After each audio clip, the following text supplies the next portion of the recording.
Hey, everybody, it's Scott Steen with winnersandwhiners.com coming to you with my old pal, Scott Reichel. It's the Scott and Scott Show. I don't know, we're going to come up with a clever name for this show. We're taking a look today at more NFL stuff. We're going to take a look at some of the individual player props. We're going to start with the quarterbacks. We're going to start with the NFC. Before we do all that, let me bring him on. He is the one, the only. I am in the Midwest. He is in the East. We are geographically covering the country. And he is ready to join us here today. Scott, what's up, bud? Nothing much. Looking forward to the weekend, even though every day feels the exact same at this point. Overall, yeah, it's pretty good. I mean, going through NFL props definitely makes me a little bit more comfortable, all things considered, because right now we got nothing and it gives me something to look forward to. I don't really know how the NFL season's going to go ahead or how exactly everything's going to work out. But hopefully it does. And if it does, we plan on getting you prepared to potentially make some money during the upcoming season. Great. You know, it almost feels like just a little bit of a touchstone of normalcy to normalcy. Sorry. To talk about the NFL, and we can kind of project. We get the picture of these things happening in our head, and we think maybe just for an hour or so a day, it's not that bad. Maybe things are going to just get back to normal here eventually. We'll see what happens. And I know you and I have talked about putting a show together, and I think we're going to do that probably within the next week or so about where all the various leagues are at with their corona plans and the alternative plans for seasons, things like that. Some of the NBA teams are starting to trickle back into their training facilities. There's been a few proposals for MLB, starting to talk a little bit about what they are going to have for the NFL season. So maybe you and I should do an update on those and see how that goes here once we finish up our NFL stuff. We'll just hopefully in another week or so, maybe we'll have even more information, find out how that goes. And I have to say we reached out to a couple of people to talk about the virtual horse race tomorrow. And apparently among real horse players, that's not an actual event. That's taboo, apparently. Apparently you committed cardinal sin number 1 and you equated virtual horse racing to regular horse racing. Which, at the end of the day, I understand that. And I know there are 2 very important Derby prep rapes tomorrow with the Arkansas Derby. And I guess there's another one down there at Oaklawn, because Oaklawn is Oaklawn's been busy. They've been really busy. I mean, I'm not really fully familiar with all the different tracks available. I know usually I would dabble in Gulfstream or something like that. Right. But overall, it seems like Oaklawn's one of the only real tracks that are still running on a regular basis with pretty much no stoppages whatsoever. Yeah, they have pretty much just been cranking it down there in Little Rock, Arkansas. So we'll maybe take a look, dip our toe in the horse racing arena here as it gets closer to what would have been Derby time. I know some of those prep races will still be going on, and we'll talk to some of the horse racing guys. In the meantime, should be kind of fun tomorrow, Scott. For novice horse players like ourselves, maybe like to make a $2 or $5 trifecta wheel sometimes that it should be fun tomorrow to see American Pharoah run against Secretariat and all that stuff. Of course, on the other side, I am easily entertained. What about you? You going to be watching any of that on NBC, the 3-hour marathon there for the horse racing, virtual horse racing? I'm probably going to watch a little bit of it because there's literally nothing else to watch. Having said that, 3 hours?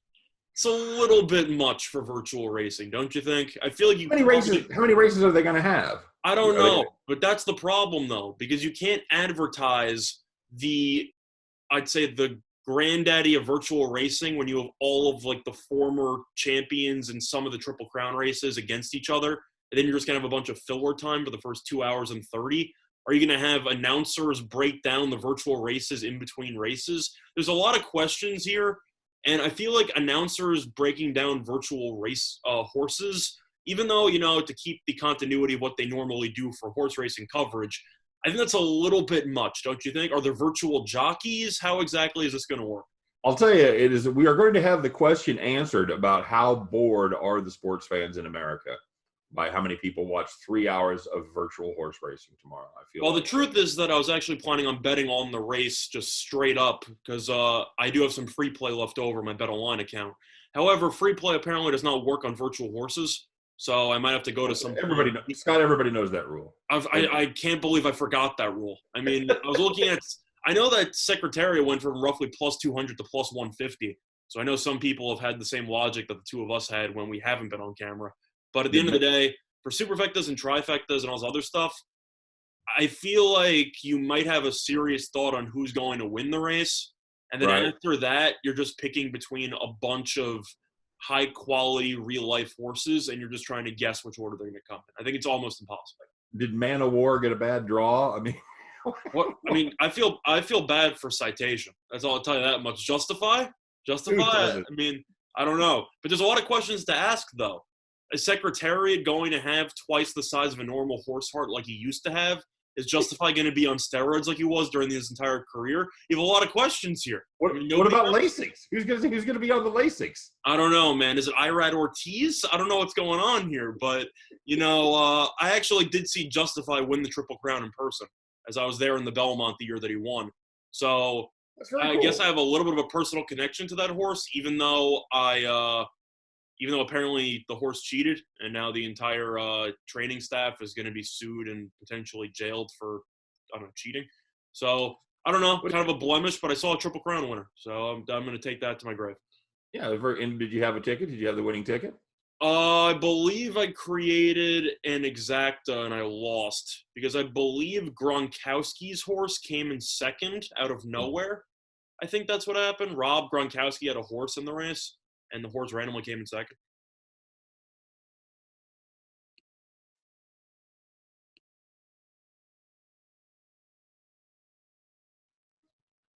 So, I mean... I'm sorry. We had a little technical glitch there for a minute. We're back. We're back. No, I was saying I remember when the horses left the gate. I remember that Gronk randomly had a horse, and everyone's like, "Why does Gronk have a horse?" And they named it after him, and then he came in second place. Just first ever race, he came in second place in the Belmont. That's so that I lost my exacta there. A friend of mine had a ticket on Justify, and he's yet to cash it. He's been holding on to it for years, and he's probably going to end up framing it at some point. Nice. Oh, very good. All right, so enough horsing around, if you will, Scott. I see what you did there. Well done. That's why you're the host. Well done. I feel like people are here for the bad puns, too, by the way. It definitely helps. I'll tell you that. We're going to take a look at NFC quarterback, some of the props, yardage, TDs. A lot of new faces in the NFC this year. Maybe a little bit of change of teams. So I put together some of my favorites. I know you did, too. We used a couple different sources. I used our old pals over there at PointsBet.com, and you used DraftKings, right? Yes. Okay, so let's and you and I have not in our normal show prep, we have not discussed any of this in advance. Nope. So we'll be ripping off the package, and we'll ripping up in the package, and we'll see what happens. You want to start, or do you want to start with? I'll let you start because you prepared some list of your personal favorites. Okay. I'm going to take a look at Kirk Cousins up there in Minnesota. I do like the under. The number on him is 3,800.5 yards and under 25.5 touchdown passes. Here's my logic behind taking the under with Kirk Cousins. Over the last 2 years, he's averaged 3,800 yards and 28 TDs, but the Vikings have had Stephon Diggs, and the year that he put up the huge numbers, which was 2018, they had an injured Dalvin Cook most of the season, had to rely on the passing game. That was the year that Adam Thielen broke out. Of course, he was hurt most of the year last year, and then when he came back late in the season, he was a non-factor. I don't think Adam Thielen is a number one receiver kind of guy, which is the role they're going to put him in. And I think the Vikings are ultimately going to want to run the ball a little bit more. Scott, your thoughts? I agree. The line currently on DraftKings is 3,750, and so you get roughly 50 extra yards for the under on PointsBet. For the same logic there, one thing you also have to wonder is that since Kevin Stefanski, the offensive coordinator, left, you have to wonder with the shortened offseason if Cousins will be negatively affected by the lack of preparation time involving a new system. And I think that could lead to some miscommunications early on with wide receivers, with potentially the coaching staff, which could lead to some incompletions that probably normally would have been completions based on timing alone. I think that is something to keep in mind. Plus, even though Stephon Diggs is gone, I do like Justin Jefferson, but you have to wonder how quickly he will adjust to NFL secondaries when it comes to creating separation. Plus, Dalvin Cook was really good last year, but even the backup running backs with Madison and Josh Boone are still very good. And I think that Minnesota knows at the end of the day, they're going to have to run the ball first. I think Cousins will be used mostly in play action, kind of like what they did with Stefanski at the helm. But with the new offensive coordinator and just the Vikings' MO of playing a physical brand of football with quality defense, I agree with you. I think Cousins should finish somewhere around where he did last year. Last year specifically, he ended up with roughly 3,600. I think he should end up somewhere around there once again. So for me, I'll take the under on yards. All right, very good. We're off and running here with a double agreement on both of those props. All right, what you got? So one here that I do like, it's a little bit based on where the number currently is, but I'm actually going to lean to Dak Prescott over. I do think that number is high, but I do think it makes a lot of sense to like the over there. The over on DraftKings is roughly 4,375.5. I'm going to lean to the over there. Dak ended up, underratedly, was second in the entire league in passing yards last year. He ended up throwing for 4,900. I know that Elliott has been healthy. I know that they should be getting Pollard back, who ended up missing some games due to injury last year. But they just drafted CeeDee Lamb, so the receiving corps somehow got better. Plus, Right. Jason Witten, despite being a veteran and a future Hall of Famer, he was also getting a decent amount of snaps, and he wasn't really able to create as much separation as you'd normally like from a tight end. They still got Jarwin. They still got Schultz. They should be able to get a little bit more production out of the tight end position. And at the end of the day, I feel like Dak, since it is a franchise tag year and he's due a massive extension, I wouldn't be surprised if the Cowboys pretty much forcing him to until his arm falls off to throw the rock to see how well he can do, potentially boost up his trade value before potentially shipping him during the offseason. But going after CeeDee Lamb, I don't know how you're supposed to cover Dallas. And I know that Dallas' defense is terrible, which bodes well for this over because they might be trailing in some games late because they can't stop anybody. Right. But, I mean, Amari Cooper is a very solid receiver. You got Gallup, who's a very underrated receiver, and you have arguably the best rookie receiver in the entire league. So with that three-headed monster, I don't know how the defense are supposed to cover anybody. So I'm going to have to lean to the over on that one. Yeah, I had this, and I had 25 more yards. I've got 4,400.5. So so DraftKings is you're getting an extra 25 yards there. I had this one. I had this one the same way. Threw for 4,930 touchdowns last year without CeeDee Lamb. They're going to be without without Jason Witten, and it's not necessarily a bad thing. That's all I'm saying. No, it's tough to get separation with a Walker. That's all I'm saying. Mm-hmm. So I think I think he was a below average tight end last year. I think you've got two, not all-star tight ends, but you do have two very good tight ends there for Dallas. I think that's an upgrade over the last year's roster. And adding CeeDee Lamb, I don't think it's unquestionable that this receiving core got better. So yes, I don't. I'll tell you what, Scott. This one was almost in the sucker bet category for me. About how it was 500 yards less than he threw for last year, basically. Well, it's also averages because before last season, his career high was somewhere around this. Like he had a career year last year statistically. Absolutely. So they think it might be a little bit of an outlier, and I can understand that. But pretty much most of the offense will come back. I know Frederick is gone, but they replaced him with Biadish in the draft. I think the offensive line, if it can hold up, I think Dak should finish somewhere around, I'd say, 4,700. Yeah, I think 4,700 to 4,750 is a pretty good number there. I've also got him over 27.5 touchdown passes. I got to lay a little bit of juice there at PointsBet on that, minus 115. I think that's a good number. He threw for 30 last year. Again, I don't see that going down. I think we were both in agreement on Dak Prescott on the over. Now, I'm going to take a look at one, and I'm going to do one that is kind of weird. I'm going to do a split, Scott. I'm going to take a look at Aaron Rodgers. Okay. The number on Aaron Rodgers is 4,000 yards, 0.5. So basically over 4,000. And the touchdown pass is 26.5. Now, here's what I like about Aaron Rodgers. I like the over as far as the yardage goes, and I like the under as far as the touchdown passes go. Last year, Rodgers, even with that terrible receiving core, without a true, really number one receiver with Devontae Parker being hurt much of the season, still managed to throw for 4,002 yards. He threw for 4,400 the year before, but he just doesn't put up the touchdown passes. They tend to pound the rock when they get close, and I think he's going to go over on his yardage total and under on the 26.5 touchdown passes. Scott, your thoughts? For me personally, it's a no play for me. It's just a matter of the fact that Green Bay did absolutely nothing to improve their receiving core. It has me a little bit concerned at this current number. It's actually kind of funny because DraftKings doesn't even have Aaron Rodgers available, which is kind of odd. I'm not really sure why that's a thing. I know Okay. you mentioned Devontae Parker. I think you meant Devontae Adams, either Or or. Devontae Adams, Yeah, sorry, yes. he's been injured. He was injured a couple of games last year, but he still played relatively well. I think he underachieved a little bit before going off in that playoff game against Seattle. But for me, there's so much behind the scenes stuff going on in Green Bay with Rodgers potentially hating the front office. And it seems like there's a lot of drama attached to it. And Rodgers, even though he does typically throw for a decent amount of yards, you also have to wonder just how good Green Bay is going to be this season. Last year, they pretty much decided that they were going to be, I don't want to say a run first offense, but they definitely put more faith in the run than they had in recent years before that.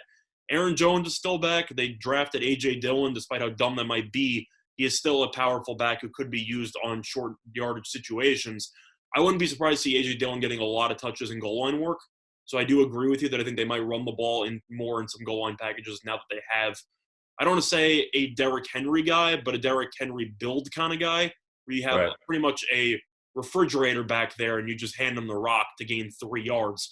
I think that definitely should lead to more rushing touchdowns with Dillon. So I guess I'm kind of in agreement with you. I have no interest in the yards, though.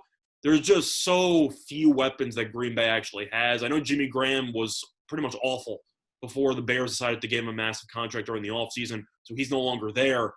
But, I mean, can you really name many other wide receivers on the Packers? I mean, if you follow them, you know Marquez Scantling and you have Lazard and some other people. Do they really have a wide receiver too? Probably not. You know, I like Lazard. I watched him at Iowa State. I got to see he's him. Good, but I don't know if he's a number 2. That's the problem. Not yet. This could be the season. They also have, and I can't remember which St. Brown. If I think they have Equinemius St. Brown. Yes. Is that the one? Is that the one they have? The former Notre Dame. Yes. It's not Amon-Ra St. Brown. No, you got it right. Yeah. And and he was hurt all the last year. So again, he's more of a number 3 guy, almost a slot guy. So, but yeah, that's one more receiver. But you know what Green Bay did last year is they really put an emphasis on building up that defense, and they almost became not quite a it's tough to do with Aaron Rodgers, but you're not quite a defense first kind of team. But they did have a much more emphasis on that defense. I think Aaron Rodgers is going to have. I think he's going to have chances to throw the ball. I don't know how good they're going to be, like you said, at throwing in goal line situations inside the red zone. So we'll see what happens there. I totally understand a no play. Anytime you're going to split between yardage and touchdowns, you're out there. I was just taking one of those hot takes, as they say, Scott. So I mean, I can't argue with a hot take. I mean, every now and then a hot take is right, and then you look like a genius. But that's right. I mean, it's very tough to just bet unders with Aaron Rodgers and then trying to sweat out games while he's throwing it across his body 70 yards downfield. It's always definitely a sweat, to say the least. I mean, especially back in the day, I believe he has lost a step or two. But a decent amount of these props that you have to keep in mind are based a lot on game flow. And that is something that's really important. If your team is going to be constantly winning, you're probably going to be running the ball more in the second half. And there's always a chance that if your team is one of the best teams in the league, they might not play a game or two. And in that case, your player prop pretty much, or the over, is a lost cause because you might have, let's just say, over in any player 4,800 yards, and then you realize the team's 14-1, and they just decide, you know what, we got the 1 seed already, who cares? And then you just don't play the final game. There's a lot of potential bad beats with props, so you should keep in mind with game flow. It's actually kind of weird because it's kind of an inverse relationship where for passing yards, you tend to hope the team's going to be bad if you have the over. Right.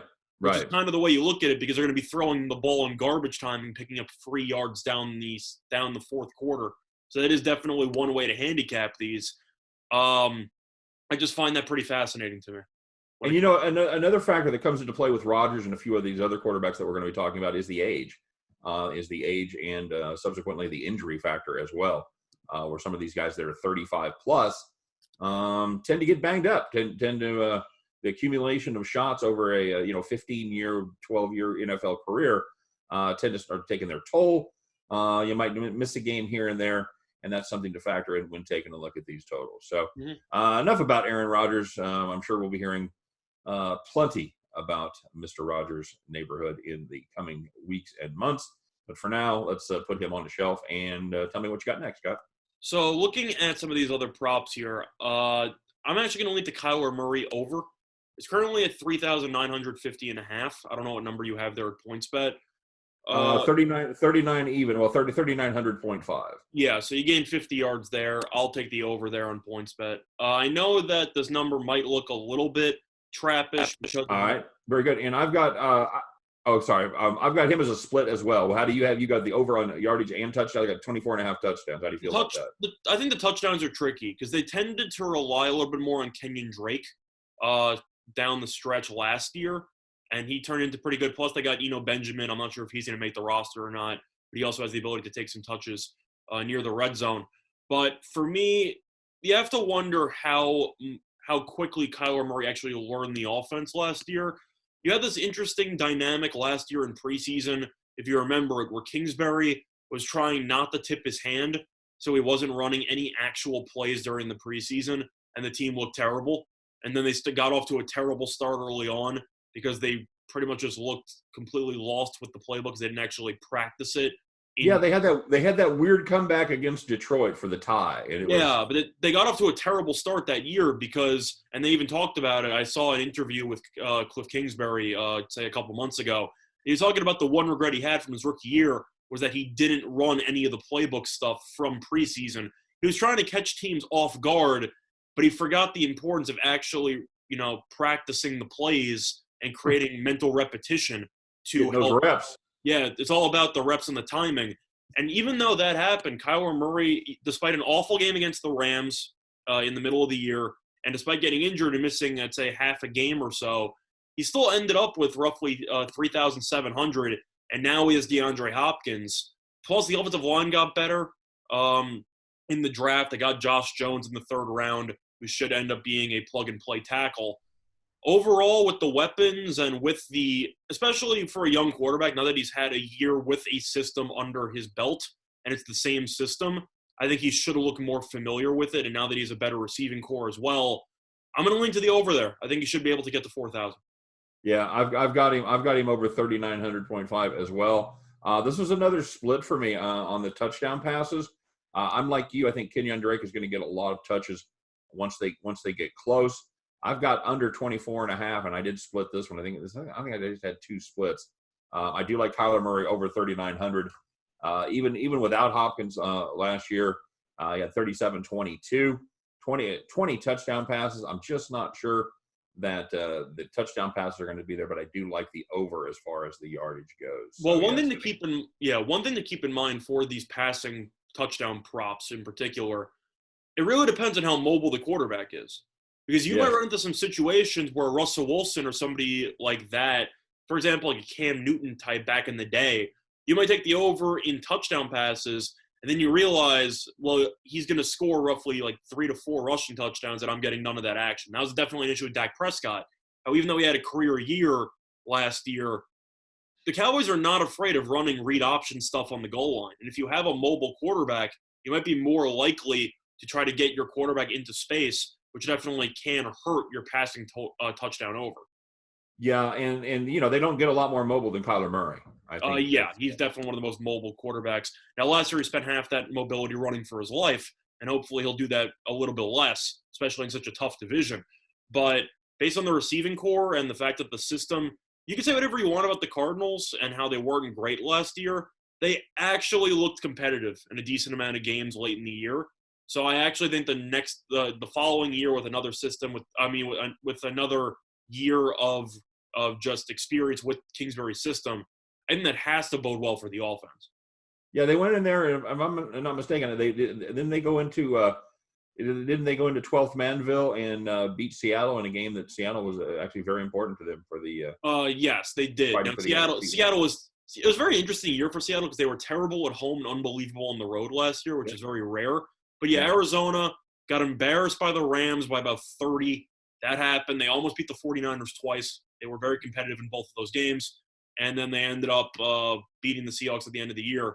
So, yeah, they definitely were more competitive than the record indicated. And I think that Murray definitely – I liked what I saw from him last year. I thought he was pretty good.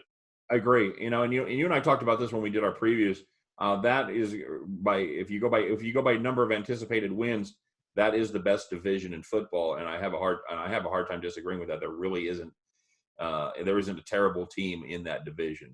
Arizona, I think is an up and comer. I think they would.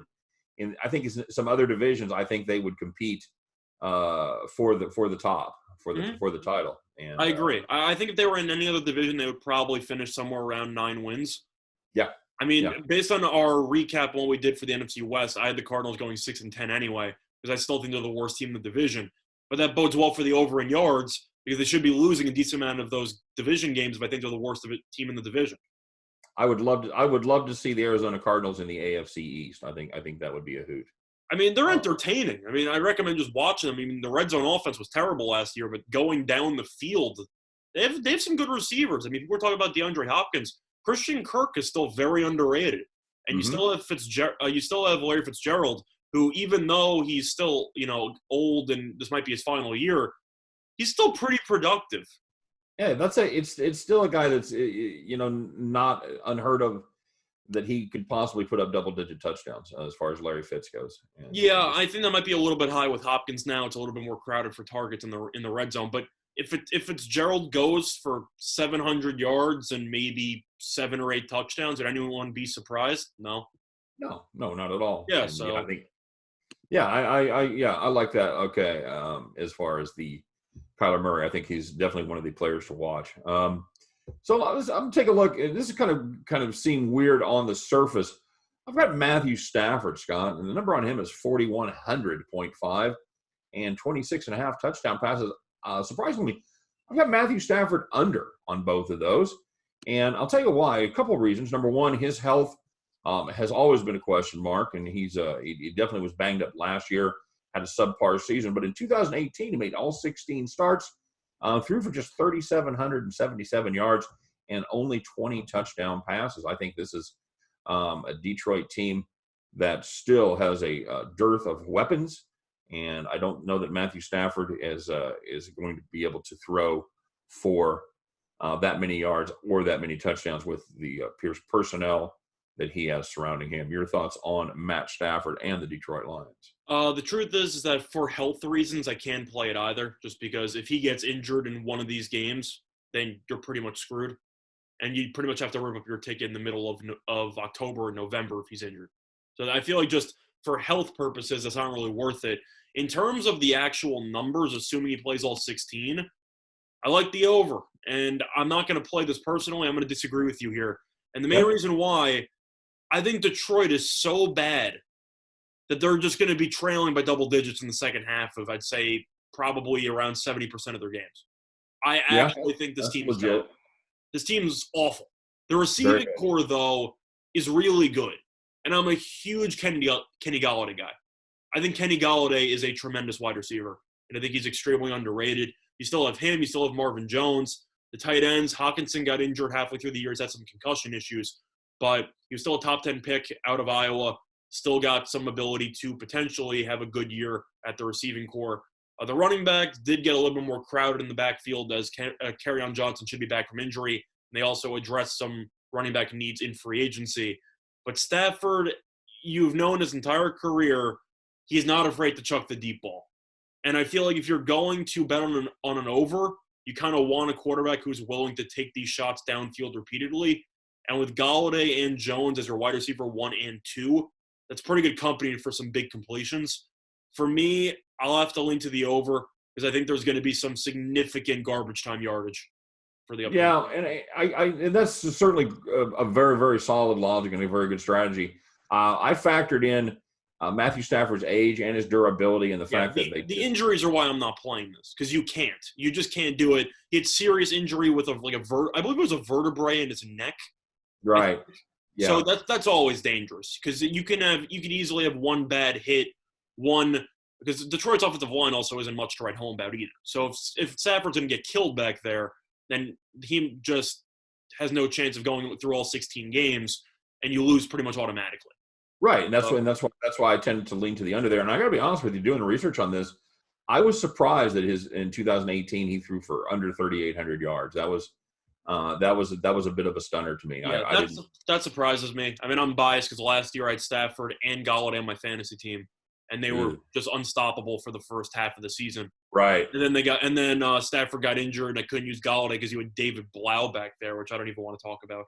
But yeah, Stafford is an all-time fantasy quarterback, but when it comes to being an actual star quarterback, he's one of the worst records against above 500 teams in the history of the NFL. I'd rather be putting my money on the prop about where Matt Patricia will be the defensive coordinator next year. It's assuming he won't be a linebacker coach somewhere. But yeah, he should be a defensive coordinator somewhere. I mean, I do give the Lions props for going after Okudah, and I do respect the fact they actually tried to adjust their defense. Is one cornerback going to suddenly change the fact that this team lost 11 of 12 to end the year last year? No. This team's just bad. I mean, there's no real other way to put it. Especially when they already lost their best corner in Darius Slay. So. Correct. So it's kind of a trade, and the offense is going to be relatively similar, assuming Stafford stays healthy. That defense is awful. I mean, it's just so bad. There's no way around it. This team was a bottom 5 defense in the league last year. They're probably going to give up roughly, I'd say, 28-plus points per game again. So assuming Stafford stays healthy, I'd have to lean to the over because you're paying him too much money to bench him in these type of games if the season goes off the rails early. And since they're going to be trailing a decent amount, Stafford's probably going to end up with a lot of fourth quarter yardage. So assuming health, I would take the over. But based on health, it's a no play for me. All right, fair enough. What do you got? What do you like? So looking through some of these others, I'm actually going to surprise you a little bit here. I like the Jared Goff under. And that number is currently at 4,350.5. I don't know what number you have over there at PointsBet. That was a no play for me. That was one of my no plays. I'm done believing anything about Jared Goff. So that's the thing, though, is that he ended up finishing last year with 4,638 yards. Which that was a stunning number to me when I did the research. Well, you thought it was stunningly high? Oh yeah, I would have put him a bare 4,000, 40, 50, 4,100, something like that. Yeah. Now, the main reason why his numbers were so high was because of the fact that the Rams literally couldn't run the ball with Todd Gurley. Right. And now that Gurley's gone, I think that's addition by subtraction. I think Gurley's done. And I think you can argue, for the same logic, maybe liking a Matt Ryan over because Gurley's in the backfield and you might wonder how much he has left in the tank, and I'm skeptical of that. But for the sake of Goff, they still have Henderson, who's still young, who's going to get touches. They still have I believe his name is Mac Brown, I believe, the running back there, who I actually like. I think he's pretty good as a physical runner. They have a nice thunder and lightning combination there now in Los Angeles. If the Rams can run the ball even slightly better than they did last year, which is saying absolutely nothing because Gurley was terrible. Not good. I mean, Goff only went over this total by 300 and they couldn't run the ball. So I think the Rams realized last year that you can't win games if you trust Goff to throw the ball 35 to 40-plus times a game. I expect to see more play action. I think there'll be more handoffs, more of a focus on the ground game. And I think the Rams might try to play a little bit more time possession football, relying on their pretty decent defense, if you think all things considered, with Donald and with Jalen Ramsey. I know they lost Corey Littleton.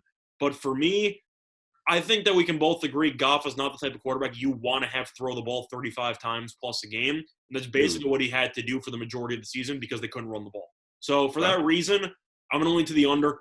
I think he should finish somewhere around, I'd say 3,900, give or take. So I'm going to lean to the under. Okay, I think that's a solid play.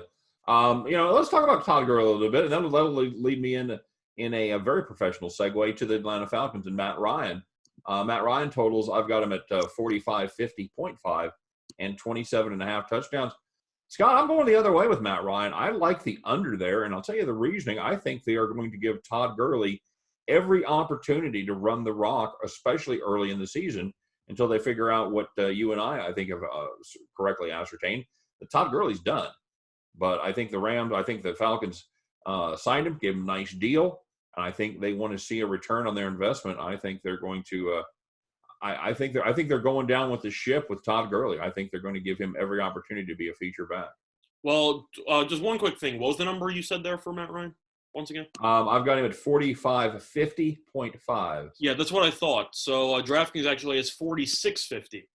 So you actually get 100 yards there if you want the Ooh, I under. like it. It's at I like minus one. It's at minus 125. So there's a little bit of juice there, but I still. I didn't write it down. I might have missed it as far as juice goes, but I don't have it juiced. It's fine. I'm just saying from the DraftKings one for 100 extra yards, it's minus 125, which is still pretty. That's not that bad for a 100-yard differential there if you really want it. But Matt Ryan, it's a very tricky spot for me for Matt Ryan because people have talked about how some quarterbacks start to slow down. There's been rumors about Brady and even Breeze at the end of the year, and you're kind of wondering how this is going to go. I don't really think Matt Ryan is that good anymore. And I'm not saying he's as bad as a Phillip Rivers type or he showed as serious decline as maybe Tom Brady did last year as well. But Matt Ryan had 4,466 yards last year, and Devontae Freeman wasn't good at running the ball either. Devontae Freeman only had about 600 yards rushing last year, which I think is somewhere in the realm of where Gurley should be. So for that reason, with I'd say an aging offensive line that hasn't been as dominant as it used to be during that Super Bowl run and stuff like that, I think Matt Ryan's going to get killed. He's got no mobility whatsoever, and this team can't really run the ball. So I just think that teams are going to tee off on Matt Ryan, and for that reason, I wouldn't be surprised to see him get injured at some point during the course of the year. And when you say they're going to go down with the ship with Gurley, forget about Gurley. I think they're going to go down with the ship with Dan Quinn. I don't know how he came back as the head coach, which I think could lead to some issues in the middle of the season if the team gets off to a slow start. I just think this number's too high. I think Matt Ryan should have some opportunities to potentially go over, but I really don't think he's the same guy that he used to be, and I really think that this aging offensive line is going to get him killed. So for me, I'm gonna lean to the under on that one. All right, good. Because he had he's hit those totals in 5 of his last 9 seasons. 9 seasons about when he really started to establish himself, and that's the benchmark that I used. And in 5 of the last 9 seasons, he's hit those totals. So it hasn't been a slam dunk lock that he's thrown for that many yards. And I think for all the factors that you brought out about his offensive line, and you've always got the injury factor. Again, another quarterback who's getting up there in years. And I think for the first 4 or 5 games at least, I think they're going to lean heavily on Gurley till they figure out that he just is not the same back that he was 3 years ago. Well, let me ask you one question. When it comes to quarterbacks starting to decline, is there a specific age you think that you start to see signs with? 36. Okay, that's fair. I mean, Matt Ryan's 34, so based on that, you think he might have like a year or 2 in the tank. I always thought Matt Ryan was overrated, and I know that he won MVP one year and he had the serious outlier. Kind of similarly to what happened with Cam Newton. Now, Cam Newton randomly won an MVP, and then he just it seemed to come out of nowhere for the most part. There's just something about Matt Ryan where I just watch him play, and I feel like I want a little bit more. I don't know. I've had that opinion about him for years. I think some quarterbacks are easier to adjust to. I think the league has adjusted to Matt Ryan. I think that the league has adjusted to Cam Newton. So I think when you factor in not only their skill set, but I think they are not able to expand their skill set to keep up with the adjustments that the league have been. It's similar to a Major League Baseball pitcher that comes up from the minors, blows everybody away until the league starts making adjustments, then it becomes a cat and mouse about adjusting back and forth. And I think the league has zigged, and Matt Ryan has been slow to zag. Well, that's just because a large portion of that is because of the fact that some teams have realized the importance of having a mobile quarterback, and Matt Ryan's basically a stiff. Yeah. I mean, there's no other way to describe it. Now, the one thing you also have to wonder is that Julio Jones has had injury issues in the past. What happens if he misses a game or 2? Calvin Ridley got injured at the end of last season. Is he going to be able to stay healthy for a full game? For a full season, I should say. Their third receiver is Russell Gage, who's okay. They got Laquan Treadwell, who was a bust in Minnesota. Not just the quarterback health things. You have to wonder about this receiving core.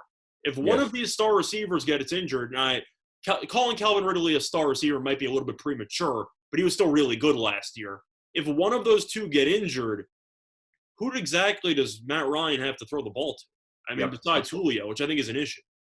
Absolutely agree. I absolutely agree. And with a lot of these, the health not only of their quarterback comes into play, but of their receiving core as well. That's a great point. All right, what do you got? Who else you got?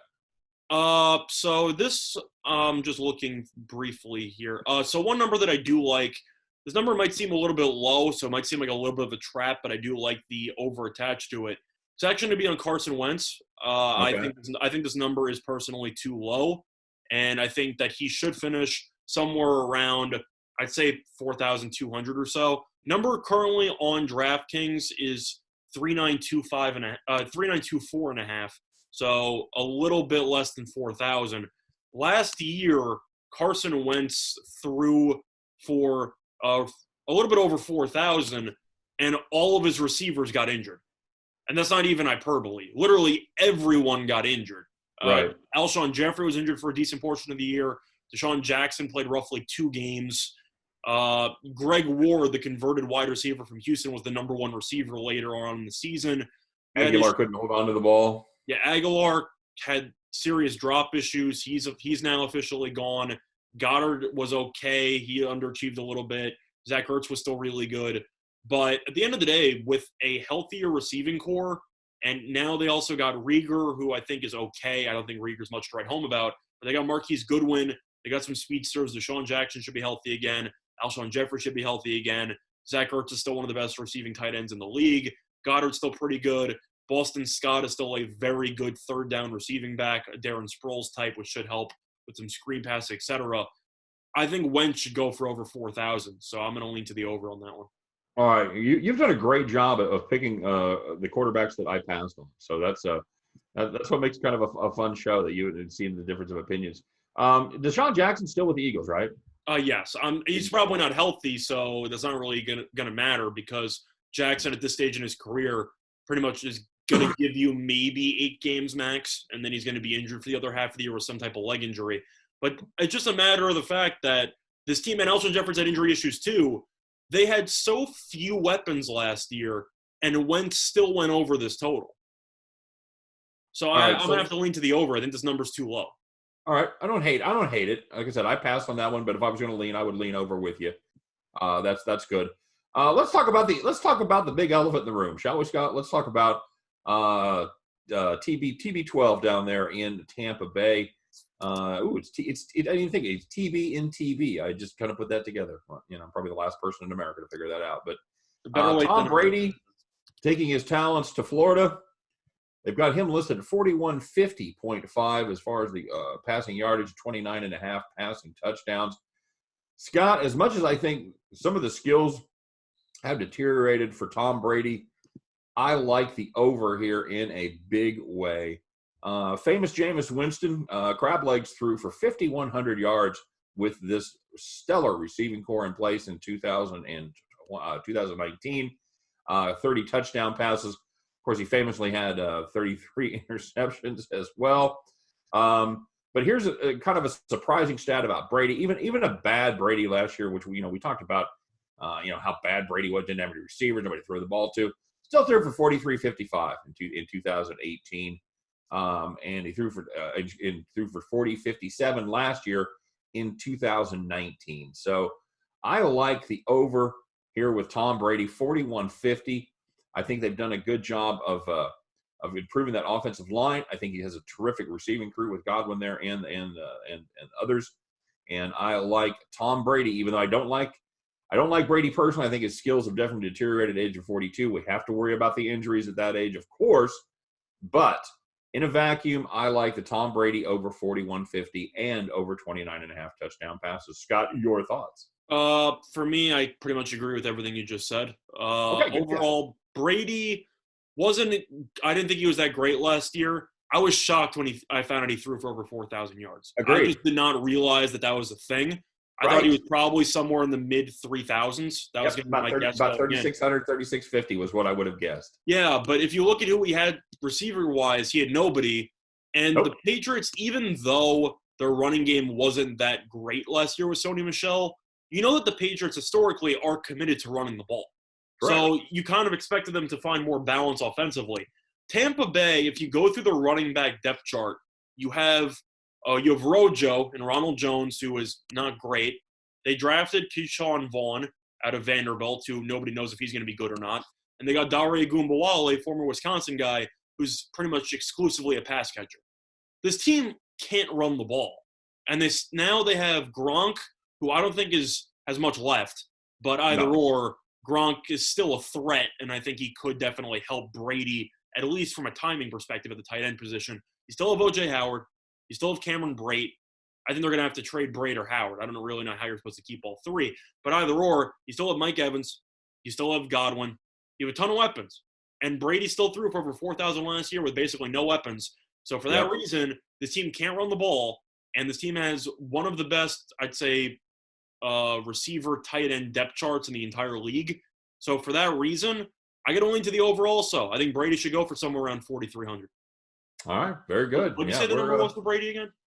4,150. Yeah, so I would lean to the over. I would say finishes somewhere around 4,300. 29.5 touchdown passes. You think he gets there?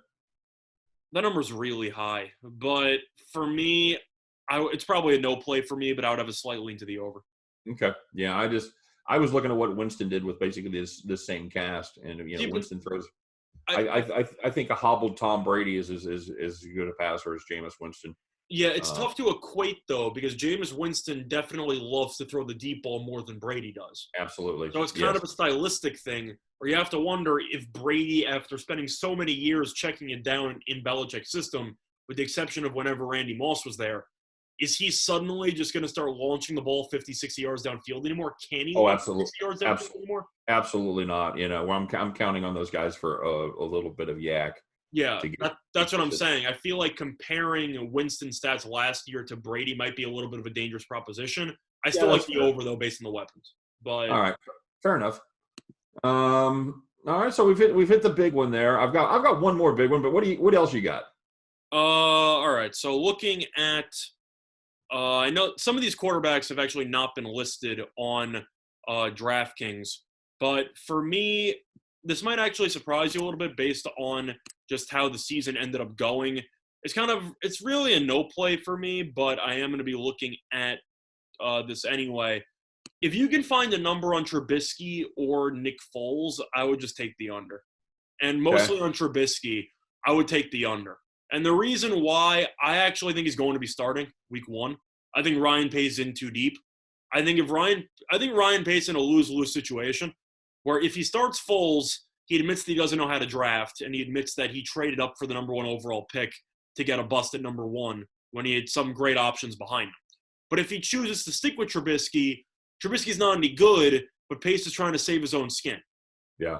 I don't think there's any chance that Trubisky's going to be starting all 16 games this season, and I'm not even sure if Foles is going to be starting all 16 games this season.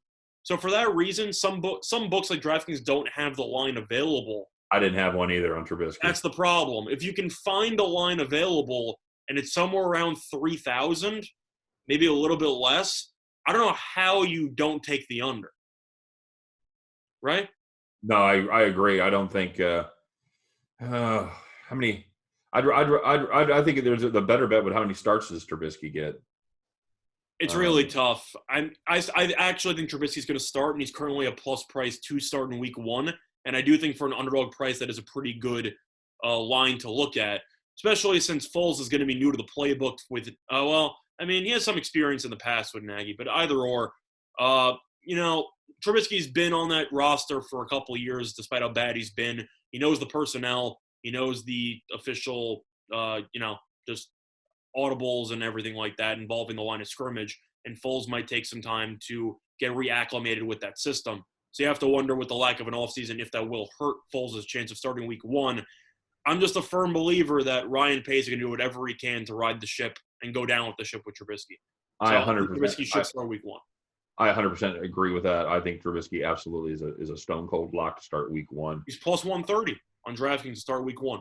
So, that's amazing. I like that. That's a play that I'm going to have to get a piece of there because I'm with you. I think Pace absolutely has to go down with the ship here. I mean, I think Foles should start because I think Trubisky is not going to show anything that people haven't already seen before. But there's not going to be a chance to win the job in preseason, most likely. Correct. So I think you got to go. Even if he's not good, you got to go with the familiar hand. At least until he struggles early on. Week 2, if he's awful. Week 3, if you're maybe 0-3 or you're 1-4, then maybe you pull the plug, kind of like what Jacksonville did last year.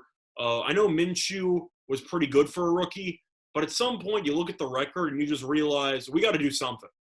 And Yep. even though some coaches, and it never really changes much, some coaches believe in the inspiring a team or making a quick substitution to try to jolt some life. You see it in hockey all the time. A team goes down 3-4 nothing, they switch goalies. Are you going to win Right. the game? No, but you do it because you try to make a statement to the rest of the team telling them to not keep their foot off the gas.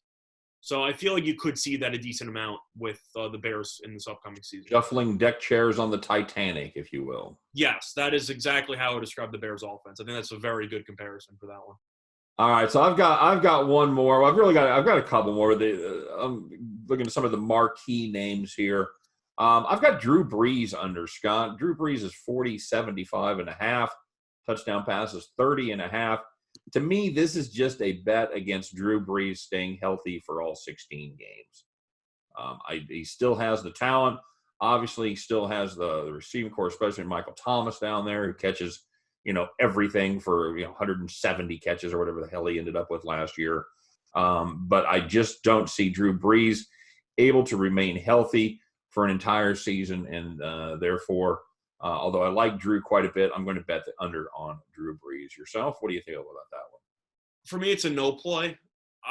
Brees, I think he has lost a step or two, and people aren't talking about it. Then again, I thought that in the middle of last year when I watched him on Thanksgiving night play against the Falcons, I thought he was pretty much done. And then he threw for 5 touchdowns and roughly 500 yards against the 49ers about a week later. So I wasn't really sure what to think of Brees. And then I watched him against Minnesota in the playoffs, and he looked absolutely terrible. And that's putting it mildly. He was horrible, awful. horrible game. He was awful in that game. I know that that's a one game. You might say that's a small sample size. I really think Brees, even though he's still one of the most accurate, if not the most accurate passer of all time, does he really have much arm strength left? I don't know. And I'm a little bit skeptical of that. And even though Michael Thomas is an unbelievable receiver who set the all-time record for most receptions in a single season, does Brees really like to take the top off the defense anymore? Or does he mostly throw it underneath? Because it seems like every reception that Thomas has is a slant pass. Yeah, he's the master of the 12 to 18 yard pass. That's what I'm saying. So the one thing you have to wonder, they brought in Jameis as a backup. I don't think that means anything. Jameis is only going to play if Brees gets injured. So I don't think that means anything. But the one thing you have to wonder, they just paid Taysom Hill X million amount of dollars, which I don't think he deserves. I don't really know how you pay Taysom Hill that much money. But either or, they're going to throw Taysom Hill at the quarterback spot at least, I'd say, maybe 4 times a game, 5 times a game, maybe, especially what they're paying him. So Brees is losing some snaps randomly. The other quarterbacks are not. Sure.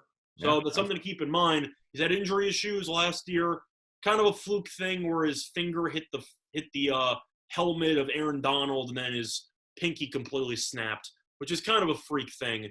So I don't know if you can read much into it, but I just don't think he's the same guy that he used to be. And for that reason, I'm going to lean to the under. Okay. All right, good. And you got anybody else?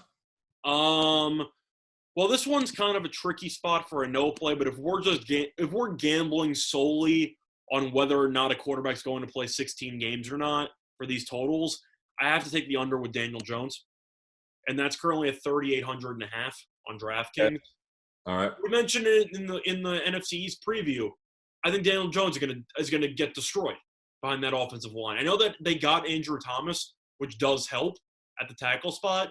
You still either have Fleming or Nate Soldier on your other end, and that's a disaster waiting to happen. Yeah, they didn't really solve that problem at all. They just kind of whistled past the graveyard with Nate Soldier. I totally agree with that. Well, they drafted Thomas, but you have to wonder, is this guy just going to suddenly transition to the elite pass rushers in the NFC? Do you trust Andrew Thomas going up against a Khalil Mack on the edge? Of course not. He hasn't played a game in the NFL yet, so I'm not going to immediately assume that his success in college is going to translate over. Plus, Thomas was roughly, the 3rd projected tackle, and he was taken 1st? Yep. I mean, the whole thing was weird. Plus, Jones played a limited time last year after Eli started, and Jones still got injured last year, which caused Eli Manning to start. Yep. I think Jones is going to get killed back there. So I think when healthy, Jones could finish with maybe 4,000. If he misses one game minimum, I think he'll finish somewhere in the mid 3,000s. So for me, I'm going to lean to the under. Okay, and I passed on that one just because it is such a train wreck up there in New York. But I like your lean to the under there as well. All right, I've got one more. I'm gonna talk about Jimmy G out there in San Francisco. Jimmy Garoppolo, total 39.25.5. They're over there at PointsBet. Touchdown passes 26.5. Scott, I like the under. He threw for 39.78 last season, 29 touchdown passes. But guess what? They lost Emmanuel Sanders, which was a huge part of that offense. I think they got him in game 6, if I'm not mistaken. He came over. They did take Brandon Ayuk out of Arizona State, which I thought of the 25 pick. I thought that was a bit of a reach. They traded up to take him. I thought that was ridiculous. Yeah, I thought I did not like that move at all. I think I think that they love to run the football. They've still got the three-headed monster there to run the football, and I think that is going to be a run-first team. Count on the defense to lock it down and just shorten games by the running attack. I think Jimmy G is not going to be trusted in any way, shape, or form to carry this team. I like the under totals on his passing yards, under 39.25.5, and under touchdown passes, 26.5. Scott, what are you thinking? Well, after the Super Bowl, I definitely wouldn't be surprised to see the 49ers pretty much limit whatever he can do. Because I just think that this team will be a little bit paranoid about letting him potentially win games or make decisions late. I agree that this team should be a run-first team. They made a decent amount of moves during the offseason, recently actually, which they needed to make. I mean, I know that they traded Marquise Goodwin, who was pretty much injured for the entire year. That doesn't really mean anything. They traded Matt Breida, who, despite being solid in previous years, was the third-string running back, and he pretty much had no role in the entire team. Other than that, Joe Staley, offensive tackle, did retire, but they did trade for Trent Williams, which should be a very nice plug-and-play replacement at the tackle spot. So I don't really think that will lead to any serious issues. I think that's as good of a replacement that you could have possibly found. Yeah, Staley struggled with injuries, and then really it took him a while. He finally found his stride there in the last 2 or 3 games of the season, but it was just about a lost season for Joe Staley. So the retirement there was not a huge surprise. It was very classy of him, though, to tell the 49ers in advance that he was probably going to retire so they could make a move. I thought that was very classy. And I do think that Trent Williams, assuming that since he did not play last year, assuming that he's fully healthy and he has not lost enough steps, I still think he'll be pretty solid filling that void at the tackle position. But the main thing just involves how good Mostert became last year. Right, and I forgot they traded Breida. I had forgotten about that move. Well, that's not a big deal, though. He became a non-factor late in the season. Yeah. He was the featured back to start the season, and had pretty much become the guy on the end of the bench by the end of the season. Mostert is so good. They have to give him the ball. And that's one thing that I didn't understand about Kyle Shanahan in the Super Bowl, and I got to tell him this. There's no way he's watching this, but I got to tell him. Stop starting Tevin Coleman. Just stop doing it. Just stop it. It doesn't make any sense. Mostert ran for roughly 200-plus yards in the NFC title game, and you started Tevin Coleman in the Super Bowl. Mostert had 0 carries in the first quarter. I don't know what you were thinking. Stop it. Let Mostert get the ball. He'll run for roughly 1,200 to 1,300 yards. Throw Coleman in there as a change of pace guy every now and then, and you'll still win roughly 12 games again. And that's one thing, sorry to interrupt, there's one thing you have to wonder. This defense, despite losing Buckner, they replaced him with Kinlaw, who I still think is pretty good as a rookie. Of course, a downgrade, but he should be pretty good on the defensive line. The secondary pretty much brings everybody back. The linebacking core is still pretty good. If this team is winning a decent amount of games in the fourth quarter, which it should, they might just pull the plug like they did against Green Bay and just run the ball the entire fourth quarter. Which, if they would have done, and that's what I was going to say, I think the real MVP for the Chiefs in the Super Bowl was Kyle Shanahan, because they had that team on the ropes. I think if they would have continued to pound the football against the entire Chiefs defense, they would have absolutely won the game. Correct. So the thing that you have to wonder is San Francisco, how many games, first of all, do you think San Francisco is going to win the division and be a competitor in the NFC? I do. I think they're the best team in the division, and I think they should go 12-4, 13-3. I think they're actually that good. So based on that projected record and where you think the 49ers are going to be, you think they're going to be winning a decent amount of games in this fourth quarter. And I really think this team is just going to pound the rock the entire fourth quarter in a decent amount of these games, which should lead to less opportunities for Garoppolo to throw for a lot of yards. So for me, I think based on game flow and based on maybe the trust of the coaching staff or the lack thereof after the Super Bowl, I wouldn't be surprised to see Shanahan get very conservative when it comes to the play calling. So for that reason, I like the under. Agreed. And I don't think there's any question the receiving core got worse. Yes. It really depends on what Ayuk does. I think he's going to struggle as a rookie. He had surgery during the offseason. I think it should take him a little while, if ever, to become a quality, maybe wide receiver 2. But at the end of the day, I think that number is based a little bit too much on last year's number. And I think that the coaching staff should definitely focus more on the ground game. They should really give Mostert roughly 20 to 25 touches a game. He's actually that good. Agreed. Absolutely correct. All right. Very good. You got anything else? Anything else burning a hole in your pocket there you want to talk about? Really, no. I mean, I feel like we covered all of them. You could mention Russell Wilson, but Seattle's just – I can't even begin to explain Seattle and what type of sorcery they usually do every year over there. I'm not going to bother. No running game, very few receivers, yet there they are every year. Yeah, I agree. Yeah, that team, they love to run the ball. Carson got injured. They still have Penny, so they still like to run the ball. But Wilson's going to run around for his life and somehow manage to throw for 4 touchdowns and 350 yards in a game. So I have no thoughts on Seattle.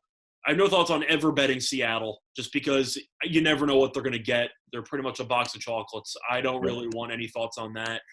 Other than that, though, I don't really have many other thoughts.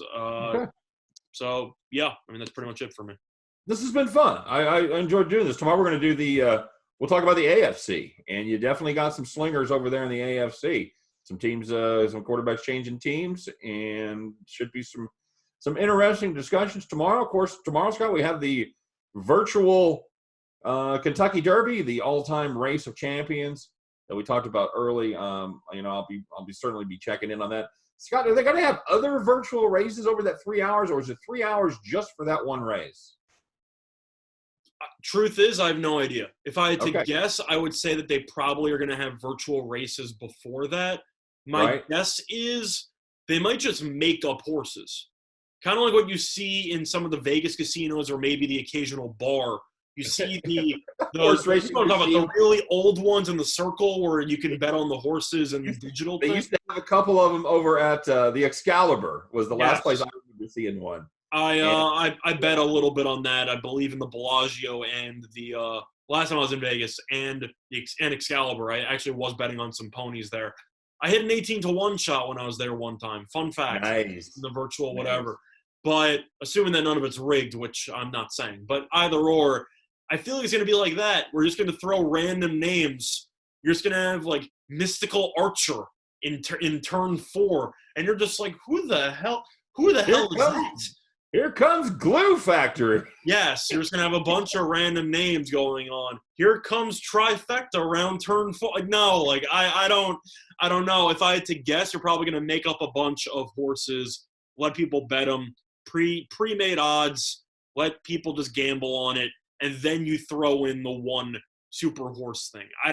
The way that I see it, you can't get by with only showing one virtual race and then having a bunch of filler followed by maybe some other horse races around the world. That kind of defeats the purpose. I think you're going to have to show a bunch of virtual races. Are we in agreement? I agree. I do agree. It'll be fun to see. And for those of you that are fans of the Sport of Kings, there we do have access to a couple of really good horse guys, and we kind of reached out to them to talk about the virtual Derby, and they shot me an email back and said, there's like real races going on tomorrow. So that's not the point, though.